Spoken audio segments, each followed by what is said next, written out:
Hey guys, it's JonTaun from Total Brohammer, and as you can see, today I will be bringing Tretch Braventail.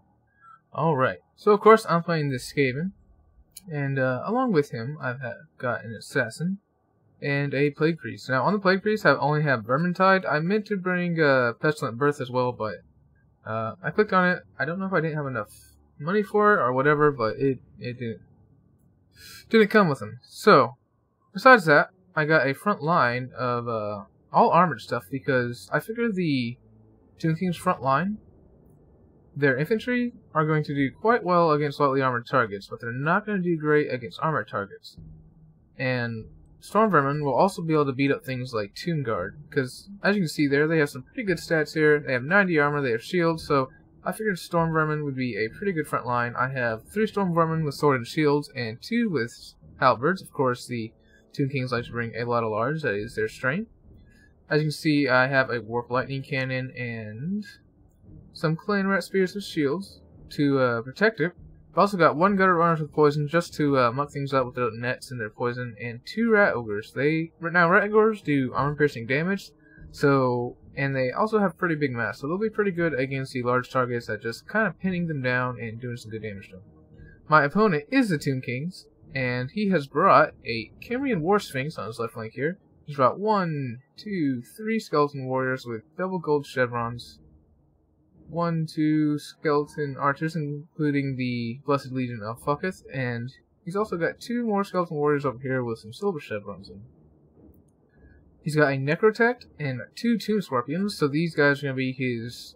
As you do with the Tomb Kings, your front line's just there to hold, and your Tomb Scorpions and constructs like the Cimbrian War Sphinx and Tomb Scorpion are there to do the damage. He's also got Khatept on his... I don't actually know what that thing is called. I only know it by Roomba, because that's what Turn called it. So he's got Casket of Souls. He's got a Casket of Souls and Khatept on his Casket of Souls. So as for his constructs, I think these are a good idea because all 3 of these constructs are made for anti-infantry.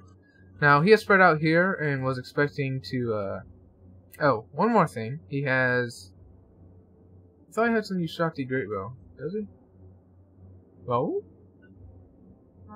I could have sworn in this battle there was new Shakti Greatbow. But in any case, let's go ahead and kick it into gear. As you can see, he was set up in a position to, defend, but he decides to go ahead and kind of push forward. I see that he has the artillery advantage really, so I'm going to start pushing up with my guys, because I'm going to take more damage than he's going to take. I mean, these 2 Scorpions are not easy to hit. Look how slim a profile that is. Really, I should be shooting at this Cimbrian War Sphinx.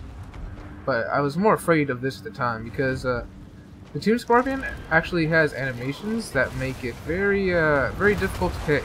But immediately, I'm going to send my Assassin after this Tomb Scorpion.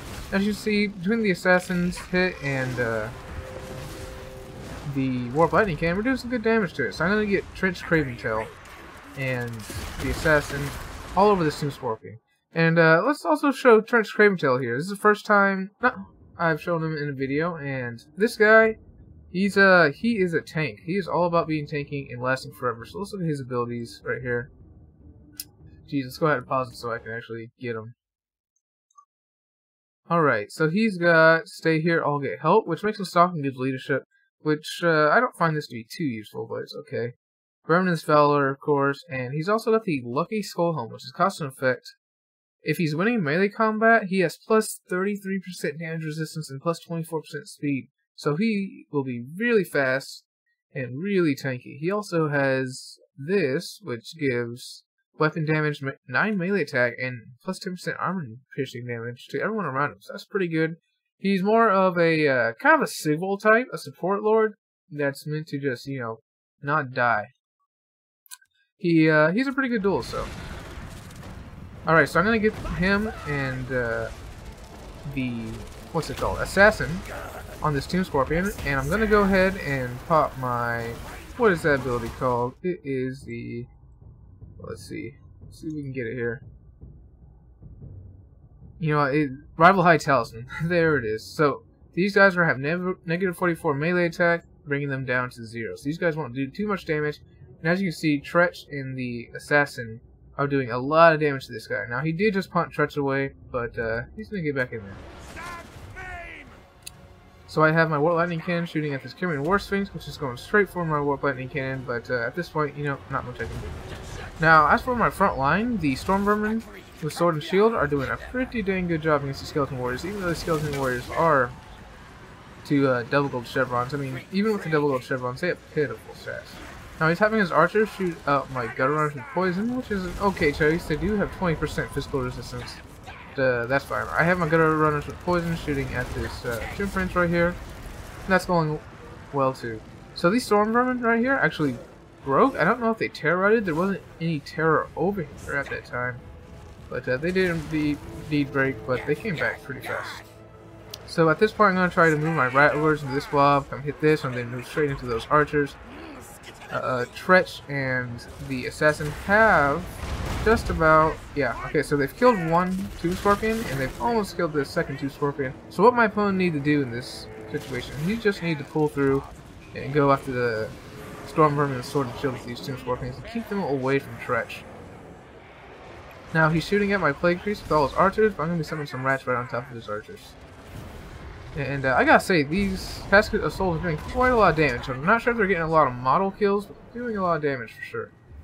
So I got these Gutter Runners with poison just kiting out this Tomb Prince, trying to shoot him up. I actually thought that was a Necrotech at the time. And his Kimmerin War Sphinx is making sure to get the Warp Lightning Cannon crew all the way off the field, so I'm just going to bring my Panorastic Spears back.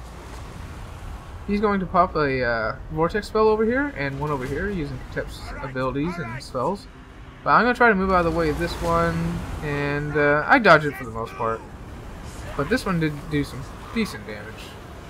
So I am moving my Rattlers in on these archers, trying to get them to stop firing, and I have broken through the infantry that was holding down my Storm Vermin with halberds, and we've just broken through the line. So Storm Vermin with Sword and Shield are a pretty good choice for a front line against the Tomb Kings here. Although you could argue you might just want to go with all Storm Vermin with halberds. They are armored and will do well against the infantry, as well as make it an unsafe place for the enemy to bring his constructs. So I go ahead and send my Rattlers after Khatept over here, and now we are just collapsing in on his back lines, breaking through his front line. Now he did go ahead and take out my Warp Lightning Cannon, like I said, and he went after these Clan-Rat Spears and these Gutter Runners with poison, and was able to make quick work of those guys. And now his Tomb Prince and Kimmerin War Sphinx are on the way back, but without their support, we just broke through the front line so much. And I wanted to show this game not only to show off Tretch Craventail. He did a really great job at taking down those Tomb Scorpions, who are normally a very hard unit to take down because of their somewhat broken animations. Honestly, they're very difficult to hit because they keep on burying to the ground. But at this point, he's got Kimmerin War Sphinx, but look at everything I have. My infantry just trashed his so hard that he's not going to be able to come back here.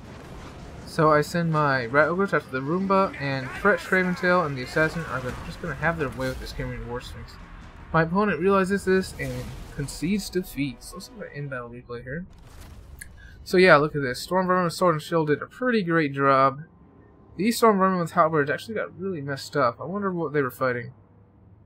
I think they were in amongst Tretch Craventail, the Assassin, and the two Scorpions, so that's probably why they did so bad. Though the Tomb Scorpions didn't get that many kills, so maybe not. I'm not sure about that one.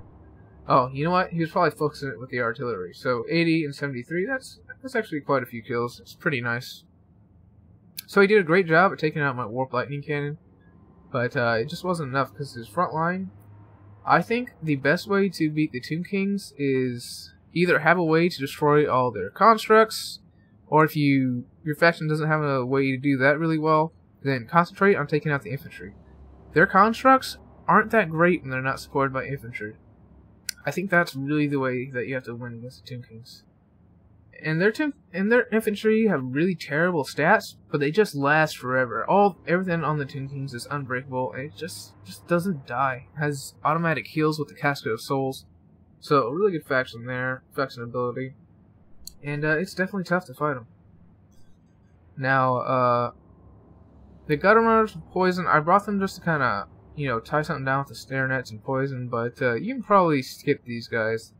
Everything on the Tomb Kings roster, most of it has either silver shields or heavy armor, so maybe not the best choice in this situation. I thought the slow would bring some utility, but I don't think it did. As for his army, what would I have brought against the Skaven here? Cameron War Sphinx is an interesting choice. The Tomb Scorpions are definitely good. I know why he brought the Cameron War Sphinx. I mean, it's a good anti-infantry tool. And this Casket of Souls and Grand Hierophant Khatept are also an interesting choice just because if your opponent goes heavy on Warp Lightning Cannons, like he brings 2, these guys will just get screwed once you have them in a place. They can fire over terrain, so you could have them behind some terrain. And I think he kind of did in that situation. The archers are a pretty good pick if I had not gone the Storm Vermin route, but since I went with a heavily armored and somewhat shielded front line, these archers were next to useless, though these Blessed Legion do Sunder armor, so maybe not next to useless. But yeah, his front line is fine, it's just there to hold and let all his constructs do all the work. So, an okay army. I'm not sure if it's the best against the Skaven. You know what, I mean, the Grand Hierophant Khatept probably isn't the most competitive lord. Unless you have something to hide behind, but you can be pretty good at magic, I guess. I need to try him out, in fact. But yeah, Tretch Craventail performed great. I mean, he got 0 kills, but he did a ton of damage.